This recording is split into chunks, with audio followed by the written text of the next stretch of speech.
Hello everybody, Swamp Fox News coming at you. It's coming with a real quick video. This is right here why we need to have more of our factories open in the United States.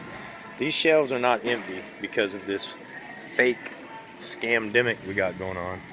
This is because of manufacturing in the United States is hardly any. Most of these products are made in China. This is why right here we need to have our factories open back up. We can put our workers back to work and start manufacturing again, so we're not sitting under someone's thumb, under another country's thumb, where we can't even go to a grocery store and get groceries, get things that we need. This is totally ridiculous.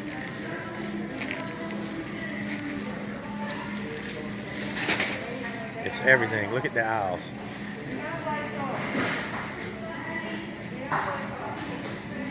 Again, it's not empty because of storms or this fake Kung flu.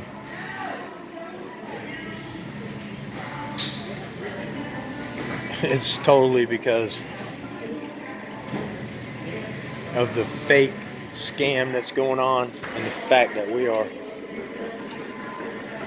600 or 60,000 factories down still in the United States. We need to open them back up. Simple as that.